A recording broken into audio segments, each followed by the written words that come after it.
Back to news. Polling సమయంలో ఈవీఎంలు మొరాయించాయి. ఈవీఎంలు సరిచేయడంలో నిర్లక్ష్య వైఖరి అవలంబించారు. కొన్ని చోట్ల మిట్ట మధ్యాహ్నం వరకు పోలింగ్ మొదలవ్వలేదు. కొందరు ఓటర్లు అర్ధరాత్రి వరకు ఉండి ఓటేయాల్సి వచ్చింది. వైసీపీ నేతలు వీరంగం సృష్టించారు. ఓటర్లు భయభ్రాంతులకు గురయ్యారు. ఎన్నికల సంఘం ఏకపక్షంగా వ్యవహరించింది. ఇలా పలు ఆరోపణలు చేస్తూ కేంద్ర ఎన్నికల ప్రధాన అధికారి సునీల్ అరోరాకు సీఎం చంద్రబాబు నాయుడు ఫిర్యాదు చేశారు.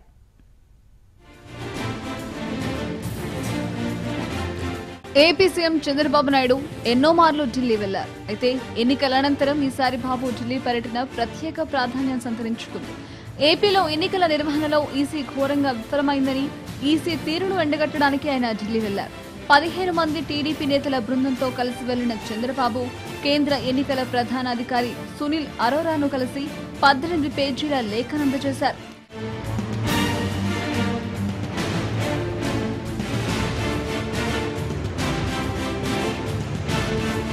ఏ తప్పు చేయని ఉన్నతాధికారులను ఎన్నికల సమయంలో ఆకస్మికంగా బదిలీ చేశారని చంద్రబాబు తెలిపారు.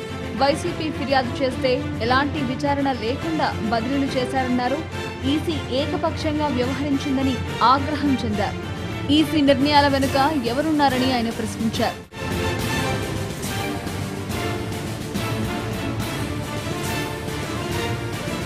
ఓటర్ల ప్రాథమిక హక్కులు కాపాడడంలో ఎలక్షన్ కమిషన్ ఘోరంగా విఫలమైందని సీఎం చంద్రబాబు నాయుడు ఆరోపించారు. వేల సంఖ్యలో ఈవీఎంలు ఫెయిల్ అవ్వడానికి కారణం ఏమిటని ఆయన ప్రశ్నించారు. తాను వేసిన ఓటు తన పార్టీకే పడిందో లేదో అన్నంత అనుమానం ఈవీఎంల తీరుపై కలిగిందని అన్నారు.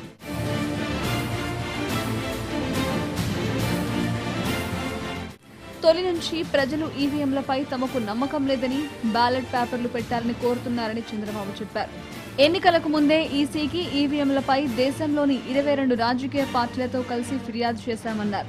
50% వీవీప్యాట్ యంత్రాల స్లిప్పులను లెక్కించాలంటే 6 రోజులు పడుతుందని ఈసీ చెప్పడాన్ని చంద్రబాబు తప్పుపట్టారు.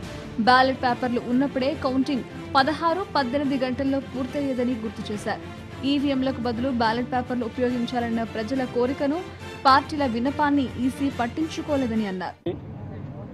మళ్లీ ఎలక్షన్ కమిషన్ నిరసన తెలియజేయడానికి వచ్చాను. నా తీవ్రమైన అసంతృప్తి, నిరసన కూడా తెలియజేశాను. ఎలక్షన్ కమిషన్ ఒక పద్ధతి లేకుండా వన్ సైడ్ ట్రాన్స్ఫర్ చేయడం, అది కూడా ప్రజాస్వామ్యంగా ఎన్నికైన ప్రజాస్వామ్యంగా ఎన్నికైన గవర్నమెంట్స్ మాట్లాడకుండా ఇష్టానుసారంగా ఎవరైతే నేరస్తులు ఏమైనా పిటిషన్లు ఇస్తే దానిపై ట్రాన్స్ఫర్ చేయడం, వన్ సైడ్ ట్రాన్స్ఫర్ చేయడం, government of India ID, ED ఇలాంటి రైడ్ చేసినప్పుడు ఎలక్షన్ కమిషన్ ఏమి మాట్లాడకుండా గమన కూర్చోవడం, మూకుమ్మడి దాడి ఆంధ్రప్రదేశ్ ప్రజానీకం పైన చేయడం పట్ల నేను చాలా తీవ్ర నిరసన తెలియజేశా. కేకే శర్మ వెస్ట్ బెంగాల్ నుంచి ఇతను మాకు పనికిరాడని ఆంధ్రప్రదేశ్ పంపిస్తే ఆయన్ని పెట్టుకొని వీళ్ళు మళ్ళా అబ్జర్వర్గా చేయడం, ఇవన్నీ కూడా ఒక పద్ధతి ప్రకారం చేశారు. గడాన ఒక ఎస్పీ, గడప ఎస్పీ వైఎస్ఆర్ కాంగ్రెస్ పార్టీ అధ్యక్షుడి యొక్క ఇంట్లో మర్డర్ జరిగితే అది హార్ట్ అటాక్ కింద క్రియేట్ చేయాలనుకుంటే పోస్ట్ మార్టం స్పష్టంగా ఎస్టాబ్లిష్ చేసిన తర్వాత తప్పించుకోవడానికి అందరినీ తిరిగి కోర్టుకు వెళ్ళడం, గవర్నమెంట్ ఆఫ్ ఇండియాకి రావడం, ఎలక్షన్ కమిషన్ రావడం, అదే ఎస్పీ ఉంటే ఈ కేసు ఎస్టాబ్లిష్ అవుతున్న ఉద్దేశంతో మార్పించే పరిస్థితికి వచ్చారు. వైసీపీ నేతలు ప్రజలను భయభ్రాంతులకు గురిచేశారని, ఓటర్లను తీవ్ర ఇబ్బందులకు గురిచేశారని చంద్రబాబు ఆరోపించారు.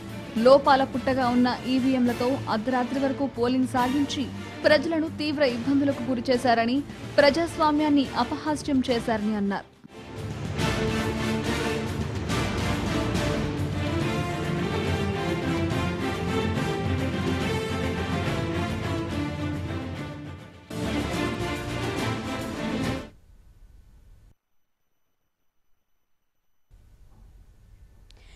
ఏపీ